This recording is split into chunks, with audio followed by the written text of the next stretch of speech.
नागपुर में जबरन धर्मांतरण का पर्दाफाश हुआ। एनजीओ संचालक पर धर्मांतरण कराने का गंभीर आरोप लगाए। बड़ी खबर आपको बता रही नागपुर से आ रही है, जहां पर महिलाओं पर दबाव बनाकर उनका धर्मांतरण किया जा रहा था। ये गंभीर आरोप लगे हैं।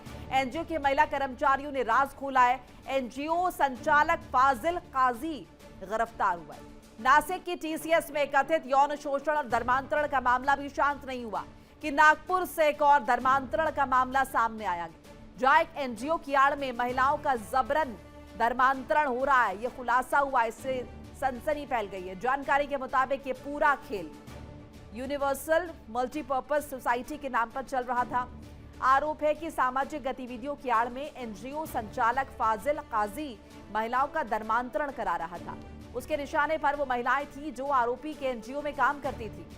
दरअसल आरोपी फाजिल काजी एनजीओ में काम करने वाली महिलाओं पर इस्लामी पहनावे और मुस्लिम प्रथाओं को अपनाने का दबाव बना रहा था, लेकिन पीड़ितों ने आरोपी की पोल पुलिस के सामने खोल दी।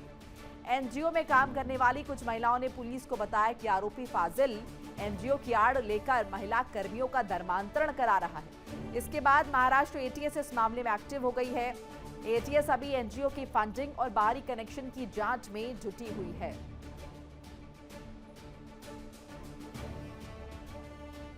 आरोपी है मोहम्मद रियाज मोहम्मद फाजिल काजी, जो यूनिवर्सल मल्टीपर्पज सोसाइटी नाम का एक एनजीओ चलाता है। उसका फाउंडर मेंबर है।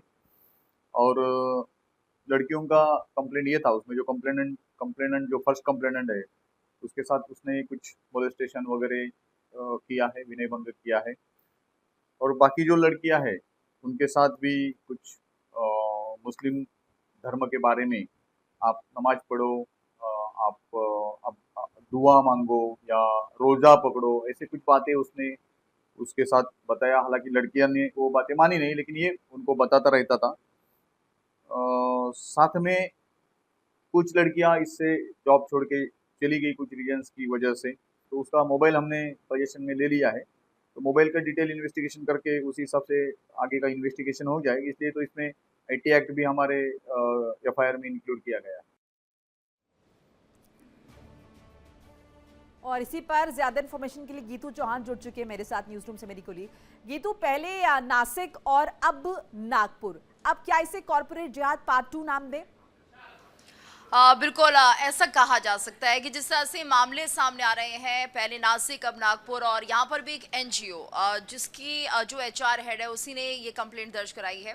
दरअसल एचआर हेड के शोषण का ये मामला है, जिसमें की बातें सामने आई है कि यहाँ पर जो चीफ है रियाज एनजीओ चलाने वाला, वो लगातार इस लड़की को हरास कर रहा था।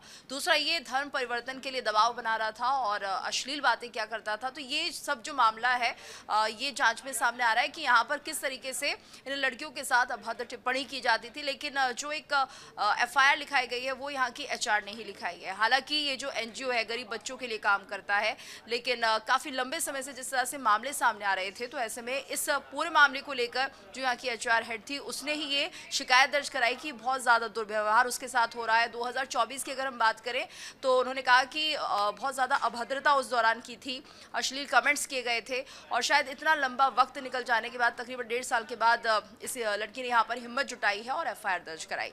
ऐसे में अब और भी बातें सामने आ रही कि सिर्फ यही नहीं, बाकी जितनी भी महिला जो वहाँ पर काम करती थी उनके साथ भी यही मामले सामने आ रहे थे कि किस तरह से वो उन्हें नमाज पढ़ने के लिए, इसके साथ साथ उन्हें रोज़े रखने के लिए दबाव डालता था, और जो हिंदू देवी देवता उनके लिए अभद्र टिप्पणी क्या करना, इसके साथ साथ उन्हें मांस खाने के लिए बोलना, ये तमाम ऐसी बातें हैं जो अक्सर उनके साथ हुआ करती थी। लेकिन क्योंकि चीफ था एनजीओ का, इसलिए कई बार ऐसा भी हुआ कि नज़रअंदाज करने की कोशिश की गई, लेकिन जब बहुत ज़्यादा हदें पार हो गई तब आखिरकार इस पूरे मामले में जो केस है वो दर्ज हुआ है। ऐसे में इस रियाज को गिरफ्तार कर लिया है और आगे की कार्रवाई की जा रही है। इस मामले में ये भी देखा जा रहा है कि कोई फॉरेन कनेक्शन तो नहीं है, क्योंकि यहाँ पर फंडिंग को लेकर भी सवाल उठ रहे हैं कि आखिर एनजीओ चलता कैसे था, कहीं इसमें विदेशी कनेक्शन तो नहीं है, और इस एनजीओ की आड़ में किस तरह से धर्मांतरण का खेल हो रहा था, इसको लेकर महाराष्ट्र एटीएस अब इस पूरे मामले की जाँच कर रही है।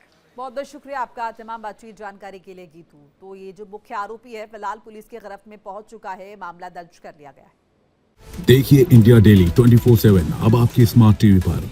इंडिया डेली मौजूद है सभी डिजिटल प्लेटफॉर्म पर लाइव और लगातार। इंडिया डेली 24/7 हर दिन राष्ट्र को समर्पित।